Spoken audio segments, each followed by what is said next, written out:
A lot of liberal men who think they can buy indulgences by towing the party line on equal pay and Title IX. Here to discuss, Philippe Reines, former senior advisor to Secretary of State Hillary Clinton, and Matt Schlapp, who's chairman of the American Conservative Union. Welcome to you both. Great to be here. Thank you. All right, Philippe, I'll start with you. What do you make of that quote from Jonah, basically saying, you know, a lot of these guys can get away with stuff because in the end, the left will say, well, their votes line up more with the interest of women, so we're going to look the other way. Well, I'll answer his question. Yes, it is crazy to say that liberal men and somehow either suffer from this or get away with it more. I think we've seen, if we just look at what's happening right now, we have a Senate candidate in Alabama who pretty much has been accused of doing as much as the rest of everyone else combined right now. So I think that that's overly simple to say that.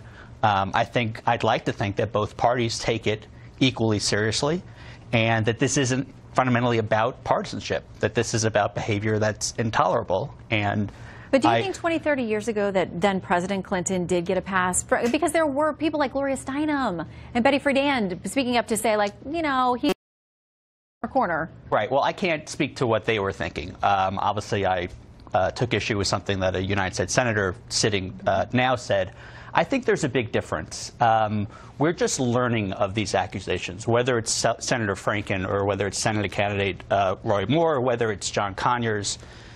President Clinton, not only was it long ago, but President Clinton had what I would call a reckoning. I would say he had just about as big of a reckoning politically as you can have. The idea that by serving 2 terms as president and then becoming a celebrated world leader and making millions of dollars through the Clinton Foundation and speeches? I mean, he was impeached, and he had $70 million of taxpayer funds spent on looking into these accusations. And he admitted wrongdoing, and he paid a massive fine, and he was disbarred. You know, so there's no question that Bill Clinton was guilty. Let's face it, this is the cardinal sin for the left and for Democrats. Because he was pro-choice, because he was progressive on a lot of these questions, people like Gloria Steinem and others looked the other way. And I think this is a real reckoning for the left. And when they said, we got to move on, it's just about sex. We have to get on with the nation's business. These were lies. This taught American women that if you come out, you will be attacked. And you will be attacked by the people who think they're the advocates of women. I think we have to get through this moment. We have to live through it all over again. Thank God we're not living through it with the Hillary Clinton presidency, because it would be even worse. Don't trigger Philippe. I mean, we're going to stay on. We're going to stay on track here. But so let's not talk about that. The country has to deal with what happened back in the Clinton administration in order to deal with what's going on today. I don't think it's either or. I think if you want to look back and think about that, we can. If you want to look what's happening now, but it is too convenient politically to say that we are not going to do the right thing with Roy Moore or, frankly, with President Trump, or Conyers. Or well, both sides of the aisle, look at them all. Both sides of the aisle have to be consistent. I mean, nobody can take moral high ground if they're not willing to say it applies to their own people. I mean, that's something we can agree on. That's right. And I think the second thing I hope we can agree on is when politicians use their office, right, to badger and bully these women.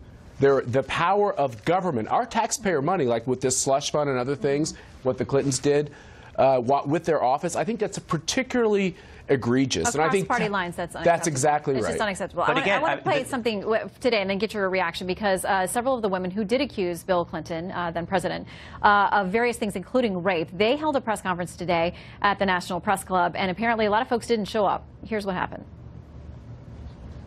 I was hoping to see an NBC camera today. I thought it would be appropriate if an NBC cameraman and a reporter came today. But are any of you guys with NBC? ABC? CNN? CBS? PBS? All right, I wasn't there, so I don't know, but I'm told that no hands were raised by any of those outlets. So, Philippe, if we're really going to get this right now, why wouldn't they be there Well, today? I'll tell you who else wasn't there. Representative Barbara Comstock was invited because she has made comments in the last couple of weeks, understandably.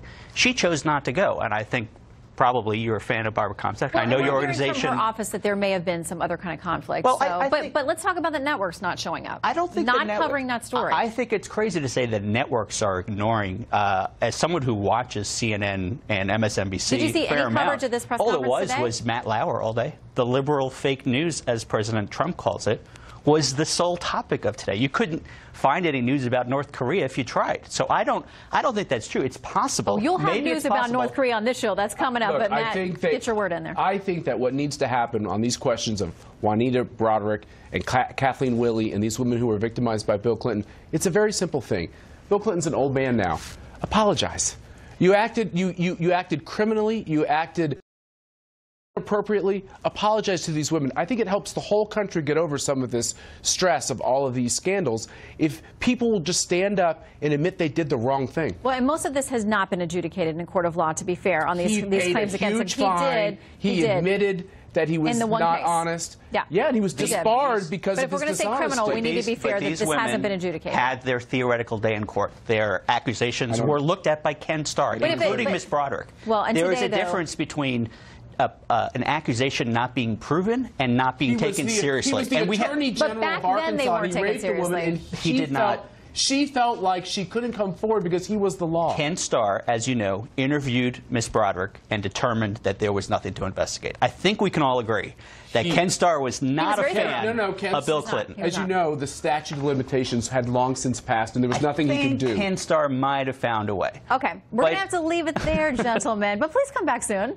I think we need our own show. Well, I'd like to be a part of it, so come back and be part of my show. Tomorrow night we'll be debating President Trump's behavior with women. All right, we're going to be selling tickets. Thanks, guys.